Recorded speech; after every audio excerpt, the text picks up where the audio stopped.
Halo semuanya, bertemu lagi bersama saya di Riseries. Apa kabarnya? Semoga kalian baik-baik saja dan berada dalam lindungannya. Karena pada kesempatan kali ini, Riseries akan membahas sebuah film series yang lumayan menarik yang berjudul Alchemy of Soul 2022.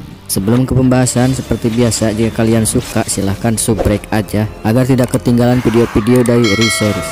Pasti kalian penasaran dong. Oke lah, daripada kalian penasaran dan malah main gacor, kita langsung saja bagaimana ceritanya.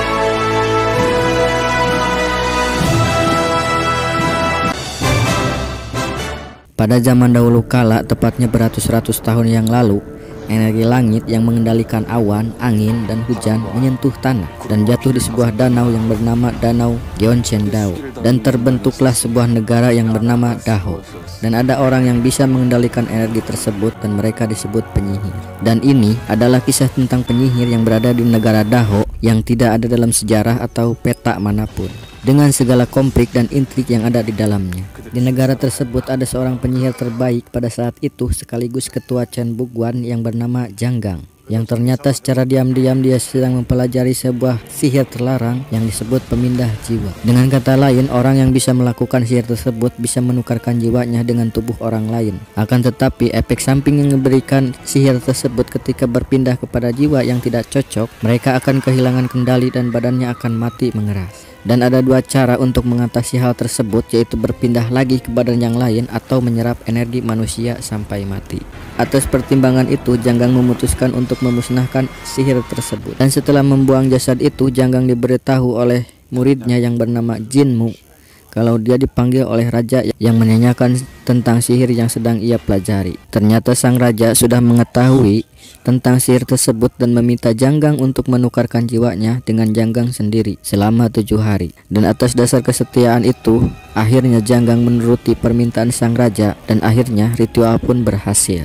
Ketika tersadar, Janggang yang kini berada di dalam tubuh raja dikejutkan dengan surat yang diberikan raja yang mengatakan kalau raja yang kini berada dalam tubuh Janggang akan menggauli Doha, istrinya sendiri. Dan seketika Janggang merasa sangat menyesal dan kecewa sudah menuruti keinginan raja. 20 tahun setelah kejadian itu, ada seorang pembunuh yang dijuluki sebagai pembunuh bayangan yang bernama Naksu yang berniat balas dendam atas meninggal orang tuanya. Akan tetapi dia dihadang oleh pasukan Songrim yang dipimpin oleh Park Jin. Dalam pertarungan itu, Naksu mendapatkan luka di dadanya yang cukup parah. Akan tetapi berkat kemampuan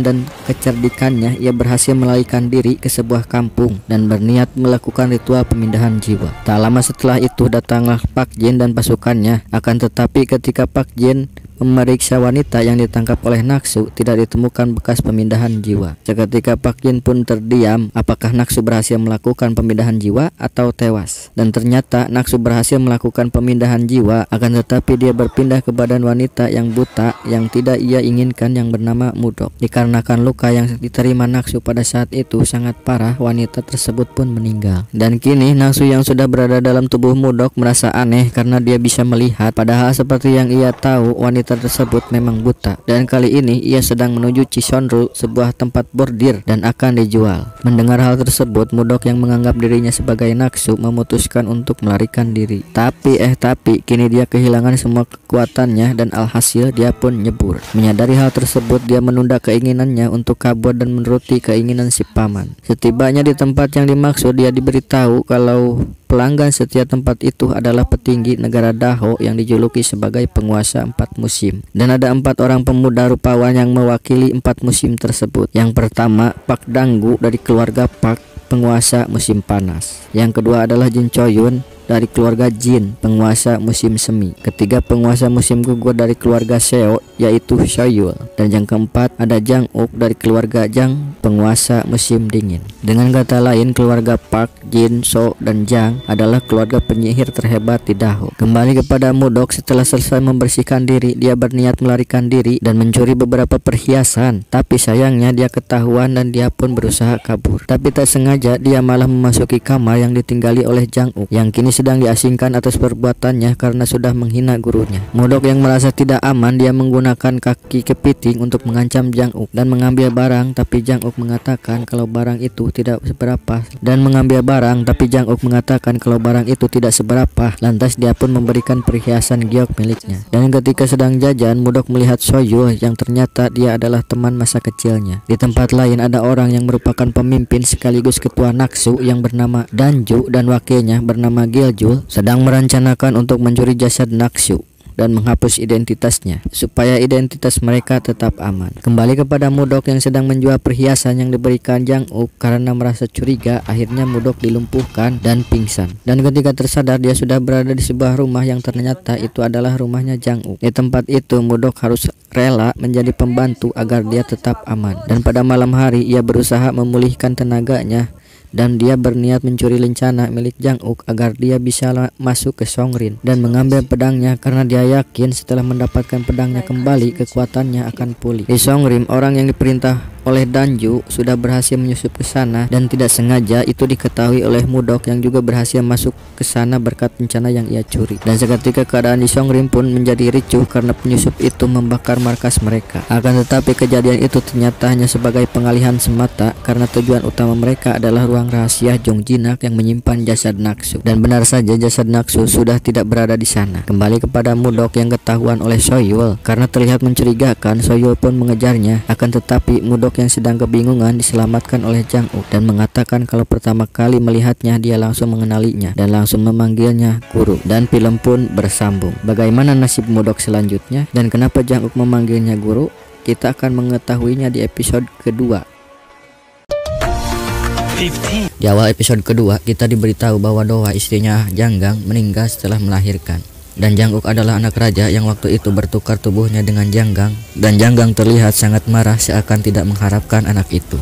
Dan dia mengunci pintu sihir itu. Dan sejak saat itu Jang Uk merasa kecewa karena dia merasa diperlakukan tidak adil. Dan berjanji akan mencari sendiri guru yang bisa membuka pintu sihirnya. Dan hingga 12 guru belum ada yang bisa membukanya hingga sekarang. Dan itulah alasan mengapa Jang Uk tidak bisa ilmu sihir, bahkan dasar bela diri pun tak bisa. Kembali kepada scene terakhir episode pertama.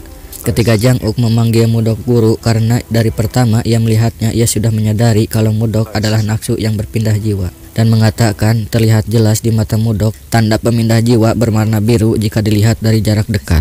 Seketika Mudok menyadari bahwa tanda pemindah jiwa ada di matanya tidak seperti kebiasaan orang pada umumnya. Dan dia pun langsung mencabut pisau Jang Uk dan menodongkannya. Akan tetapi Jang Uk memberitahu kalau mereka sedang berada di Songrim. Kalau Mudok membunuhnya maka akan ketahuan. Dan hanya dia yang bisa melindunginya selama dia berpura-pura sebagai pelayannya. Dan akhirnya Soyo menemukan mereka dan langsung mengarahkan pedang kepada Mudok. Akan tetapi Jang Uk melindunginya dan mengatakan kalau Mudok adalah pelayan pribadinya. Scene berpindah kepada Pak Jin yang sedang memeriksa benteng sihir yang melindungi Songrim. Di sini diketahui bahwa Songrim hanya bisa dimasuki oleh orang Songrim atau orang tertentu yang mempunyai lencana. Dan Pak Jin menyimpulkan bahwa ada mata-mata di dalam Songrim. Lantas dia pun mengumpulkan semua orang yang berada di sana untuk berkumpul di aula untuk mengetahui mata-mata tersebut. Dengan bantuan Guigu yang dibawa oleh Jin Choyun. Perlu diketahui bahwa Guigu ini adalah roh anjing Sapsali yang bisa mendeteksi pemindah jiwa. Mudok dan Jang Uk seketika panik ketika Guigu itu akan menyerangnya karena bagaimanapun Mudok adalah Naksu yang berpindah jiwa. Tapi beruntung Guigu itu menyerang orang yang berada di belakangnya dan mereka langsung mengejar orang itu dan membunuhnya.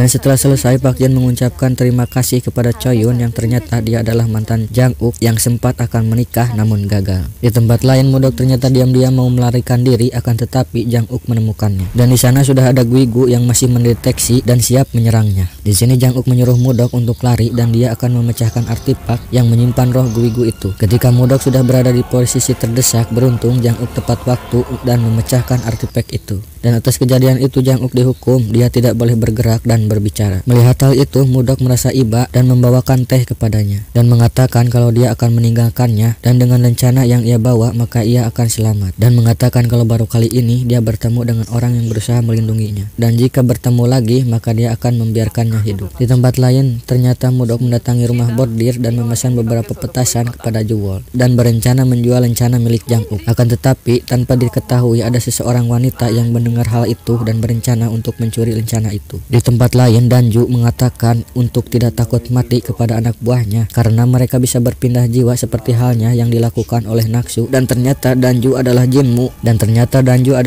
murid Janggang sekaligus ketua Chon Buguan, menggantikan posisi Janggang sebelumnya yang kita lihat di awal tadi. Dan dia berniat membakar jasad Naksu dan menyimpan pedangnya di Chon Buguan. Kembali kepada Jang Uk yang mengatakan keberadaan pedang Naksu kepada Danggu. Dia berniat mengambil pedang itu karena mengingat perkataan Mudok bahwa dia bisa membuka pintu sihirnya setelah mendapatkan pedangnya kembali. Di tempat lain, ternyata Mudok berencana untuk menemui Danju dengan menggunakan lencana yang ia bawa dan langsung menembakkan kembang api sebagai tanda kalau dia masih hidup. Giljul yang melihat tanda itu segera melaporkan hal tersebut kepada Jinmu yang langsung memerintahkannya untuk mencari dan membunuhnya. Di sisi lain, terlihat Jang Uk juga mendatangi Chon Buguan untuk mengambil pedang Naksu, dan dengan menjual nama ayahnya, dia pun diizinkan untuk menyimpannya. Di tempat lain, Ayah yang didatangi anak kecil yang mengatakan kalau ada yang akan membeli lencana yang sebelumnya ia curi dari Mudok. Tapi bukan pulus yang ia terima, dia malah dibunuh oleh Giljul pada saat itu juga. Karena sebelumnya dia diperintahkan untuk menyingkirkan Naksu karena dianggap sudah tidak berguna. Scene berpindah kepada Jewel dan Mudok yang sedang panik karena lencana yang akan dia jual dicuri orang yang akan mempertemukan dia kembali dengan Danju. Tapi melihat Ayah yang malah dibunuh, dia menyadari bahwa Danju sudah tidak membutuhkannya lagi. Tiba di hari kremasi jasad Naksu, di situ sudah dihadiri petinggi-petinggi negara. Soyo yang melihat itu seketika teringat masa lalunya bernama Naksu. Dia tidak menyangka bahwa teman masa kecilnya adalah Naksu yang sekarang akan dikremasi. Dan Mudok menyadari bahwa Danju yang selama ini menjadi ketuanya adalah Jinmu karena selama ini Danju merahasiakan identitasnya. Dan Jang Uk menghampiri dan mengatakan kalau dia menemukan pedangnya. Setibanya di rumah, Mudok yang melihat pedangnya kembali tersenyum. Jang Uk melihat pedang itu melayang mengatakan kalau pedang itu seakan mengenali pemiliknya. Tapi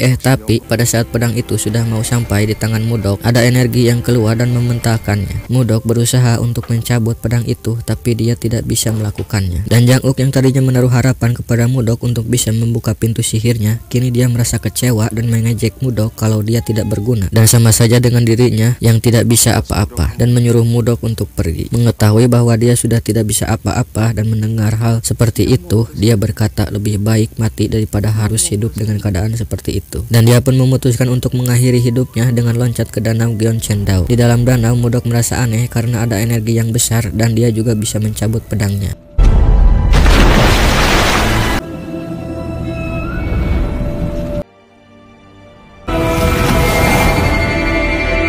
Di tepi danau, Jang Uk yang sebelumnya diberitahu oleh Jewel yang mengkhawatirkan Mudok karena dia pergi sambil menangis dan lari ke arah danau, kaget karena melihat Mudok bisa mencabut pedangnya dan akan menyerangnya. Tapi Mudok yang lemas akhirnya pingsan. Ketika tersadar, dia sudah berada di Songrim, tepatnya Sejukwol, tempat pengobatan milik Hyom. Jang Uk mengatakan kalau matanya pasti akan terasa perih karena dia meneteskan obat untuk menghilangkan bercak biru di matanya. Dan setelah pulih, Mudok mengatakan kalau Jang Uk harus seperti danau Gyeongcheon-dao yang bisa memulihkan kekuatan dan mengatakan kalau Jang Uk harus mempertaruhkan nyawanya lagi karena dia sudah memasukkan racun ke dalam minumannya. Dan jika Jang Uk berhasil bertahan, dia akan mengangkatnya sebagai murid. Seketika tangan Jang Uk bergetar dan wajahnya memerah dan napasnya sesak. Melihat Pak Jin dan Hoyom datang, Mudok mengatakan kalau Jang Uk meminum racun dan hanya ada waktu 3 jam untuk menyembuhkannya sebelum dia mati. Hanya ada satu cara untuk menyelamatkannya, yaitu membukakan pintu sihirnya. Mendengar hal seperti itu, Pak Jin langsung menyeret Mudok dan menggantungnya untuk mengetahui racun apa yang diberikannya. Akan tetapi Mudok tidak menjawabnya. Hoyom yang tidak punya pilihan lain akhirnya dengan terpaksa dia membuka pintu sihirnya Jang Uk. Mendengar Hoyom sudah membukakan pintu sihirnya Jang Uk, Mudok yang sedang disiksa merasa senang dan tersenyum. Ketika tersadar, Jang Uk langsung mendatangi Mudok yang sudah tak berdaya dan mengatakan kalau gurunya memang gila. Dan film pun bersambung. Apakah kekuatan Mudok akan kembali?